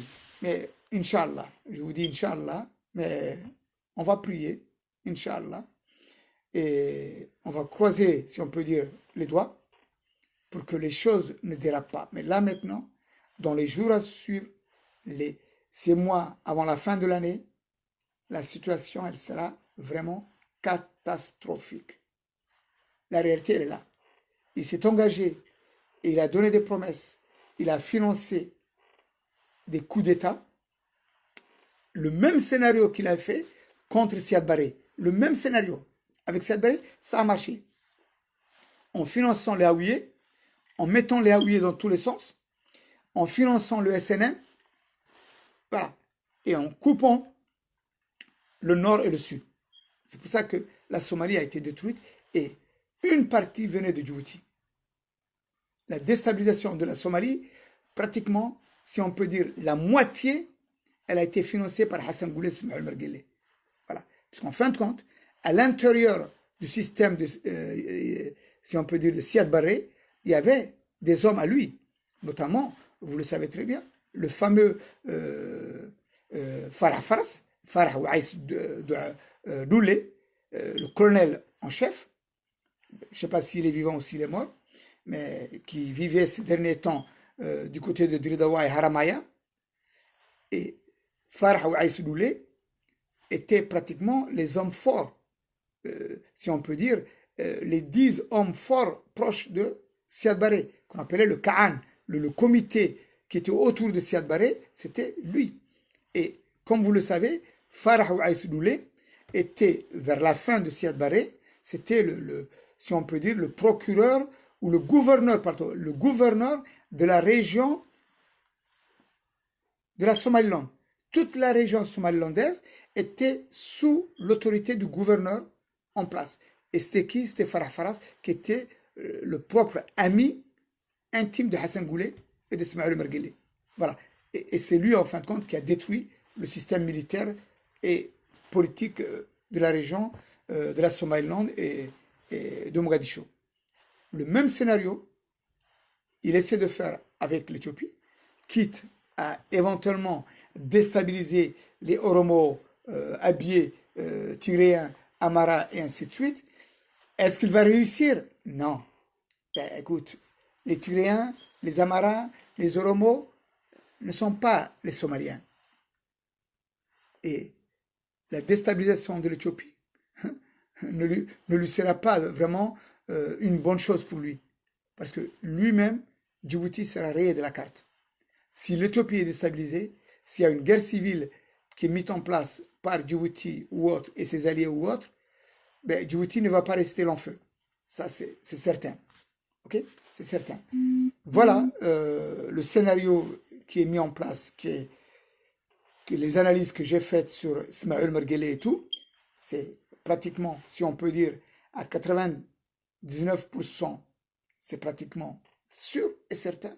Tout ce que je viens de vous dire, ce n'est pas un scénario qui sort, je ne sais pas de quel film ou autre. Non, c'est une réalité en tant qu'expert, en tant que responsable et en tant que, surtout, homme d'expérience dans la région. Et surtout, qui connaît parfaitement, assez bien, comment on réfléchit, comment agit Ismaël Merguele et Khadra Abesso.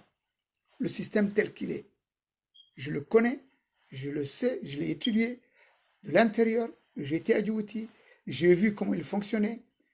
C'est pas sorcier parce qu'en fin de compte, à Djibouti, il n'y a pas de secret.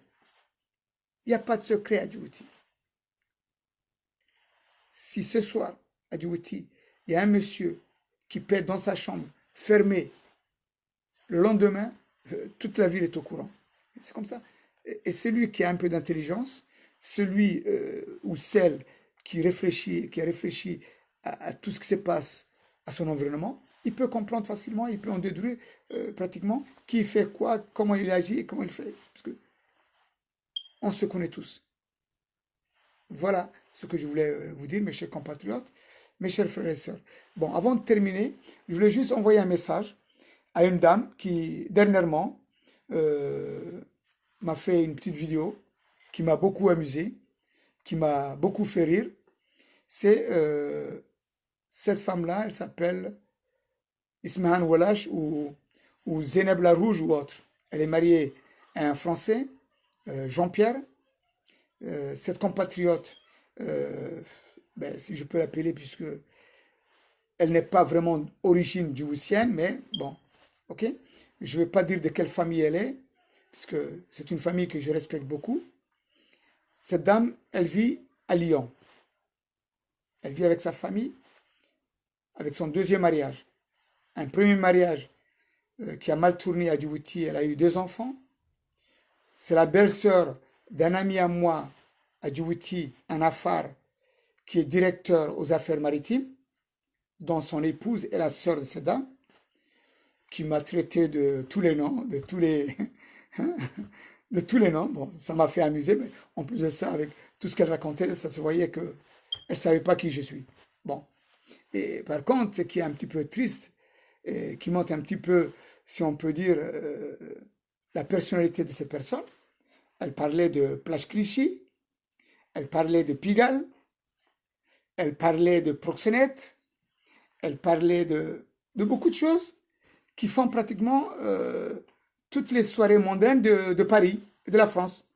Et venant d'une dame qui est une mère de famille, qui a des enfants, mariée à un monsieur respectable, un Français respectable, parler de cette chose-là sur Facebook et parler qu'elle est au courant de tout ce qui est proxénète ou autre, Place Clichy ou autre.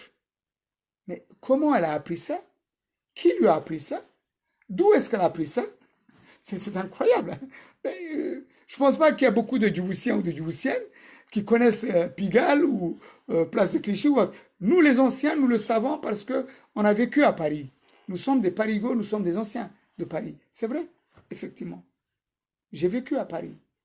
Mais ces places nauséabondes, et si on peut dire de la pègre, des bas-fonds de Paris, mais quand une femme essaie d'accuser un homme comme le sultan de Berkale, dont tout le monde le sait qu'il n'a jamais goûté une seule cigarette, un paquet, je sais pas, jamais brouté, jamais bu un alcool quelconque ou autre, et qui est sain d'esprit, mais qu'elle puisse avoir une imagination aussi forte, ça m'a beaucoup fait rire, mais moi ce qui m'a fait peiner le plus, c'est pour la famille de cette femme, c'est pour ses enfants, c'est plutôt pour son mari, Jean-Pierre, qui est à Lyon. Moi je peux porter plainte, puisqu'en même temps elle m'a menacé. Peut-être qu'aussi, bon, certaines choses sont passées, je ne veux pas exposer ici tout, mais vous le savez très bien ce qui s'est passé. Mais pour moi, cette cassette vidéo sur Facebook, mais je l'ai enregistrée, je l'ai avec moi. Il suffit que demain, je dépose ça à Paris et qu'on puisse éventuellement saisir le procureur, mais cette femme-là, elle va avoir des problèmes avec ses enfants, avec son mari et tout. Elle n'est pas normale. Psychologiquement parlant, elle est dérangée. C'est comme ça que je dis, ben, je ne vais pas en arriver, je ne vais pas faire une suite là-dessus. Je la laisse tranquille, puisqu'en plus de ça, comme je vous ai dit, elle est d'une famille, d'une ethnie que je respecte beaucoup. Le directeur des affaires maritimes à moi, c'est un ami personnel, à qui j'ai beaucoup de respect. C'est une famille que j'aime beaucoup, même si certains m'ont fait du mal, mais celui-là, il est adorable, ce frère. Et sa sœur aussi, je lui dis salam alaikum ma sœur, la sœur de mon ami directeur des affaires maritimes, je la respecte. Je ne mélange pas les deux têtes, ce sont deux têtes totalement différentes. La femme de mon ami, qui est le directeur des affaires maritimes, est une femme respectueuse, avec des enfants respectueux. Et je ne mets pas en doute les enfants de cette dame-là, puisque les enfants ne m'ont rien fait. Au contraire, moi, ça me touche particulièrement, ça me fait mal pour eux. C'est comme si c'était mes enfants, à leur place. Tout ce que j'ai dit, quand elle prend la défense d'Ismaël Merguele et Khadra Abesso, c'est une vérité. Tout le monde sait que Ismaël Merguele est quelqu'un dans les mains, pardon, qui a du sang dans les mains. Il a du sang dans les mains, Ismaël Merguele. Khadra Abesso, pareil, elle a du sang dans les mains. Et je me demande même si Khadra Abesso, elle n'a pas plus de sang dans les mains qu'Ismaël Merguele. Khadra Abesso. Totalement. Totalement. Je vous dis, sincèrement, Wallah, je n'invente pas. Peut-être que Khadra Abesso, elle dépasse, mais vraiment, si on peut dire 40-50% de plus qu'Ismaël Merguele. C'est une tueuse. Cette femme, avec son air innocente, avec cette manière de faire des sourires et tout, elle est mais vraiment une tueuse. Terrible. Et en plus, elle n'a pas de cœur. Elle peut te regarder comme ça, elle te faire un gros sourire, elle peut t'embrasser, elle te coupe la tête. Ça, c'est Khadra Abesso. Moi, je la connais. Elle a été une bonne école puisque je sais qui l'a formée et comment on l'a formée et dans quelle mesure. À côté de Ismaël Merguele, vraiment, il devient un saint, Ismaël Merguele. Comme disaient les Somaliens dans le temps, le fameux proverbe, إن كان شافته فرنجي الحبشي حاجي وشباب إن كان شافته حبشي فرنجي حاجي. Khadra Abesso est une tueuse née et elle a la haine du peuple Djibouti Afar et ça. Elle a la haine du pays parce que dans mes anciens lives, j'ai parlé de qui elle était, d'où elle venait et pourquoi il y a cette haine. Parce qu'elle a vécu avec son père, Allah Rahamo, Mr. Haïd, si on peut dire son père, bon, c'est vrai, c'est son père, mais Haïd, qui n'est pas un Isaac, mais qui est d'origine malgache, je l'ai dit et je l'ai expliqué à maintes reprises. C'est que Mahmoud Haïd, jusqu'à l'âge de 20-22 ans, et d'ailleurs, quand on prend son cursus au niveau de l'école de la République, et quand on voit, quand il est arrivé au ministère de la Justice au temps de la coloniale, il a eu des sacrés problèmes, et nous connaissons tous. À 2 reprises, une fille, Mama San, lui a été refusée. Par la suite, une fille, Isaac, a été refusée. Il a beaucoup souffert de ça. Il a été une fois aux élections en tant que député au temps de la coloniale. On l'a rejeté, les Isaac l'ont rejeté, les Mama San l'ont rejeté. Mais tout ça a fait qu'effectivement, Khadra Abesso, elle a la haine. Et elle s'est toujours battue pour être autour du pouvoir. Et c'est comme ça qu'elle a utilisé Abdallah Kamil. Et que par la suite, quand elle a vu qu'Abdallah Kamil était aux oubliettes, elle l'a jeté comme un chiffon. Elle est partie avec Ismaël Merguele pour éventuellement être au pouvoir. Elle était, où elle tournait autour du pouvoir. On l'a utilisée, on l'a fait travailler à devenir cette machine à tuer. Et par la suite, elle est devenue présidente. Voilà où on en est aujourd'hui.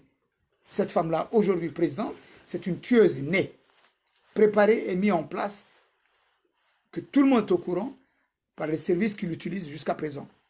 Et pareil pour Ismaël Merguele, qui lui a été plus ou moins un tueur, il n'est pas un enfant de cœur, mais lui, il est un petit peu éthiopien. Et vous savez que ceux qui ont passé par Haïlé Selassie et Mengistu Haile Mariam, ben, ce n'est pas des enfants de cœur aussi. Mais la différence, elle est là. Une, c'est une machine à tuer, et l'autre, il tue par obligation. C'est là la différence entre Khadra Abesso et Ismaël Merguele. Khadra Abesso, c'est une machine à tuer. Elle n'a rien à foutre. Elle ne cherche pas à midi 14h. Quand elle te tue, elle ne sait pas qui tu es, elle te tue un point sur tout parce que tu la déranges ou tu déranges certains de ses amis. C'est clair et net. Lui, la différence qu'a Ismaël Merguele, c'est qu'il te tue, il va te tuer, mais dans la mesure où il peut t'éviter à ça et que vraiment tu n'es pas un danger pour lui, il ne va pas te tuer pour le plaisir. Il peut même te laisser tranquille à partir du moment où tu ne le déranges plus. Mais elle te tue pour le plaisir de tuer. Voilà la différence. Et lui, il te tue que vraiment, si vraiment il est en danger, si vraiment il voit qu'effectivement tu l'accules et que tu ne lui donnes pas d'autres alternatives. Parce qu'en plus de ça, c'est que lui, il fait tout. Il t'envoie des gens, il t'envoie l'argent, il t'envoie le poste, il t'envoie tout. Il te fait des propositions de tous les côtés. Et c'est à partir du moment où tu as pratiquement tout refusé, c'est là qu'effectivement, Ismaël Merguele, il prend une décision de t'éliminer, s'il peut t'éliminer, et s'il a l'occasion. Et moi, je vous dis personnellement, il a eu 1001 fois l'occasion de me liquider. En Éthiopie, en Somalie. Et, bon, il a essayé à plusieurs reprises. Mais d'après les informations que j'ai eues, c'est pas lui, c'était Khadra qui utilisait tous ces scénarios-là. Mais lui, voilà, cet homme-là, il tue non pas par uniquement vengeance ou autre, non, il tue par nécessité. Et il tue parce qu'il n'a pas d'autre alternative. Elle te tue par, si on peut dire, même un plaisir de tuer. Elle a le plaisir de tuer. Khadra Abesso. Voilà, les deux sont là. Alors c'est pour ça que je disais, madame, comment elle s'appelait, Ilham Walash ou Zainaba la Rouge ou tout ce que tu veux. Je ne vais pas donner ton nom de famille complet, je suis au courant, je sais. J'ai tous les renseignements qu'il te faut. Mais je te dis, c'est fini. Mollo, sors de là, et ne t'occupe plus de cette page qui est dirigée par Khadra Mohamed Haïd, qu'on appelle soutien. C'est fini. La prochaine fois que tu viendras sur cette page et que tu vas encore une deuxième fois essayer de me dénigrer ou autre, à ce moment-là, je serai obligé de me défendre. C'est clair et net, c'est fini. Par contre, les camarades ou les amis de Khadra à la page soutien, je vous dis, salam alaikum. Ça fait la deuxième fois que je rigole avec vous. Une première fois, c'était avec Abdelrahman Boré. Ça m'a beaucoup amusé. Aujourd'hui, vous avez pris cette bonne mère de famille qui est à Lyon, où vous l'avez embarquée dans un scénario un petit peu apocalyptique, genre Sultan de Berkane à dénigrer. Bon, ça fait rigoler un petit peu. Ben, les Djiboutiens médecins savent qui je suis. Et ils savent aussi que je suis quelqu'un qui dérange beaucoup en ce moment, le système surtout. Je dérange beaucoup Khadra Abesso, la tueuse. La tueuse Khadra Abesso, la machine à tuer, je la dérange beaucoup, je le sais, puisque cette page lui appartient. Ismaël Merguele, bon, effectivement, tout ce que je dis, bon, aujourd'hui, il n'a rien à foutre et il s'en fout parce que, bon, il est au bord de la corde et s'il peut terminer ses vieux jours dans un coin tranquille, pour lui encore, c'est très bien. Et moi, je l'invite à continuer dans ce sens-là. Mon ex-ami Ismaël Merguele, je lui dis, écoute, cher ami, il est temps que tu mets un petit peu le mollo en bas et que tu demandes pardon au peuple de Djibouti, que tu nous demandes à nous de pouvoir venir t'aider à ce que tu puisses être en paix avec toi-même, avec le bon Dieu, ça te concerne, mais qu'au moins tu finis tes vieux jours dans le calme absolu et la tranquillité complète. Et que par la même occasion, qu'on puisse aussi sauver tes enfants et ta famille. C'est très important parce que aujourd'hui, la haine est arrivée à un tel stade, on est arrivé à un tel débordement que je ne peux pas prédire l'avenir d'ici quelques temps quand les choses vont exploser. Et surtout, quand City va te tomber sur la tête. Alors, avant que City ne te tombe sur la tête, je t'envoie encore une énième fois cette main tendue du sultan Abdallah de Berkane. Il est temps que tu demandes pardon et que tu puisses plier bagage. Je te conseille aussi d'aller voir Dr Abier, entre guillemets, ton ami à qui tu lui as envoyé des pots de banane. Demande-lui qu'il puisse te sauver et qu'il puisse te tendre la perche. Dr Abier, je pense que c'est le seul qui te reste encore, la dernière carte à jouer, à demander Dr Abier à ce qu'il puisse te sauver. Parce que après Dr Abier, personne ne pourra te sauver, à part le bon Dieu. Ça voilà, ce que je voulais te dire, Inch'Allah. Wabillahi tawfiq, wassalamu alaikum wa rahmatullahi wa barakatuh. Warnolada, Jiro Joga. Vive Djibouti, vive le peuple de Djibouti, Inch'Allah. J'espère que mes prédictions et toutes les analyses que j'ai faites, ben, je préférerais moi personnellement qu'elles deviennent fausses, sincèrement. Mais malheureusement, j'ai bien peur que c'est la vérité, toute la vérité, rien que la vérité. Et j'ai bien peur. D'ailleurs, la France, elle le sait, les Américains, ils le savent, le SDS, Hassan Madobe, tout, ils le savent. Tout ce que j'ai écrit, il est là. Dans les services secrets, ils savent que Sultan de Berkane, quand il parle, quand il dit, il ne parle pas comme ça en l'air. Il dit des vérités qui sont blessantes, qui gênent, qui ne sont pas diplomatiques. Mais je ne suis pas là ici pour prendre des gants ou pour faire le politicien ou le diplomate ou l'opposant bidon. Non, je suis là pour dire la vérité, toute la vérité, rien que la vérité.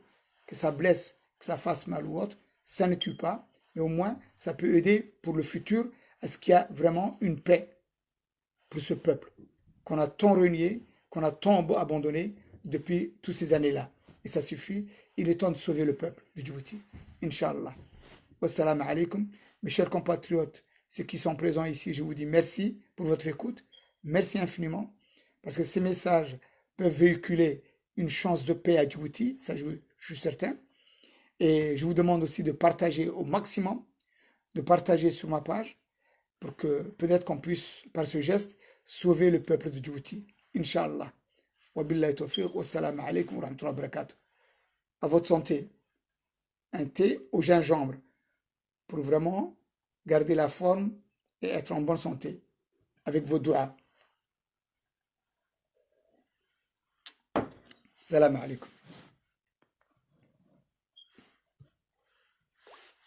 هوايا الزيت لك يا شروق غنيت سمح الغنى وتوبيت شم بس ابونا وفيت ربع الجميل رديت بالذنب ما حسيت انا قولي لك يا ريت تكوني لي ببيت واقع كبير بالحيل ليه السعادة تميل لا فيه شر لا ويل فيه القلوب منشرحة ترقص تغني بفرحة فيه الصفات السمحة ناسا بجسم وجمحة شروقنا يا غالية أهديك وداد وحنين أتراك في الأحزان بيت السعادة تبين تدي الحزن ألوان تدينا فرحا زين شروقنا يما ويابا شروقنا أحلى أصحابا ما بتلقى باب غير بابا تشجيك بيت رحابة جو تم بكو جو تم جو سوي زنبق دو توا Moi aussi. Je suis très content, je trouve la joie à toi. Je t'aime beaucoup, je t'aime. Moi aussi. Je suis un fort de toi. Je suis très content, je trouve la joie à toi. Chirouk, chirouk, chirouk. Chirouk, c'est mon amour. Oui. Chirouk, chirouk, chirouk. Chirouk, c'est mon amour. Sharagat, chirouk, nahina.